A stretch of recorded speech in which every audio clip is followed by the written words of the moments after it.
We now have the 911 calls from the crash in Florence we told you about last night. Good Samaritans jumped in a creek to save 3 children. The kids were riding in an SUV Monday when it ran off the road and flipped into a creek on North Williston Road.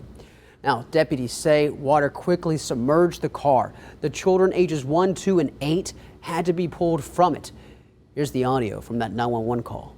The whole car is under the water. Oh, God, Jesus. Oh, God. Oh, God. Is there anybody down there with the car? Yes, there's a gentleman it looks like he's sitting on top of the car. The mom is still in the water. There's somebody else under the water. They're trying to get underneath.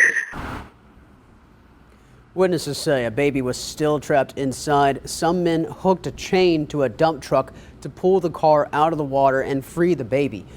The 1- and 2-year-olds remain in intensive care. The children's family members ask that you pray for them this evening. We're going to start off with a timeline of the NAACP and Myrtle Beach's history over Black Bike Week. The disagreement started back in 2003 when the NAACP filed a lawsuit against the city of Myrtle Beach over a traffic plan used during Memorial Day weekend, commonly known as Black Bike Week. In 2005, the court granted the organization an injunction finding that the differences between the Black Bike Week and Harley Week bike plans were a violation of the 14th Amendment.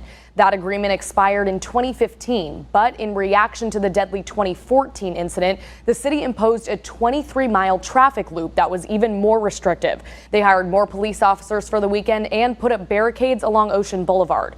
All those actions led to the NAACP filing another lawsuit in 2018. In December 2020, a jury found that a race was a motivating factor in the city's traffic plan for Bike Fest. The two parties reached a settlement in October of last year. Part of that settlement was to hire a City of Myrtle Beach diversity, equity, and inclusion director. And during tonight's Human Rights Commission meeting, safety leaders did just that. Their big decision was to keep their safety response plan the same as their plans in 2019. That was the last time the event was held pre-COVID. The Human Rights Commission says their mission is having their actions be inclusive and reflective on the diverse community, with their main goal being life safety. They're planning in focus areas including public information, law enforcement, fire, and traffic. There is no discussion of the traffic loop. We look at having a single lane management along Ocean Boulevard from 29th Avenue North down to 29th Avenue South, with all traffic southbound, and emergency vehicle response in the northbound lane.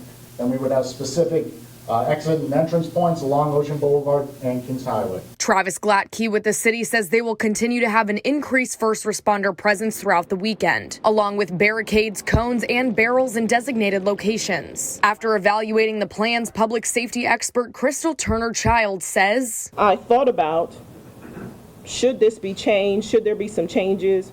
And I say no, at least not at this time. I'm in agreement with the traffic safety experts as well.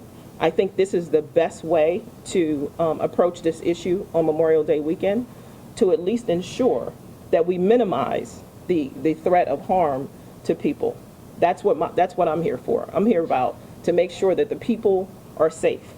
Period. Childs reviewed violent crime rates from 2011 through 2018 during Memorial Day weekend in Myrtle Beach, saying on average over 40 calls were made. She says not having a traffic loop will help cut down the number of calls. The one-way traffic lane with a dedicated emergency response lane is put in place to mitigate emergencies. It is in response to the fact that calls for service have increased. They do increase during that Memorial Day weekend. Deputies say this motel has been a haven for crime. Many people who live in and around East Florence say to see it finally come down is an answer to their prayers. This is what you see on the east side of Florence, leaving the airport or going to Myrtle Beach. The old motel is located along one of the key gateways to Florence. If I was new to town, wow, I need to get out of this area. 66-year-old Wesley Ingram grew up in East Florence. He says the motel has been an eyesore for a very long time. The destruction of it is really bad, and like I say, it doesn't present a positive image of Florence, South Carolina. Ingram tells me he also remembers some of the crime in the area of the motel over the years. I heard about 2 people being killed there. found dead there. Deputies say it's been a haven for crime and a place where people showcase their art by painting murals and graffiti, some without permission. City leaders acknowledge complaints over the years. It doesn't do well for economic development or the neighborhood. Andy says crime here didn't help matters. Through collaborations, the city has bought the property. They're going to demolish the motel and use the space as an extension to nearby Levi Park. Some neighbors say they're grateful for change. They should have done something a long time ago. I mean, it's been 20 years or maybe more. I'm not exactly sure, but it's been a long time coming. Several people who own businesses near this motel say the fact that it's coming down is a blessing, and they're thankful for that change.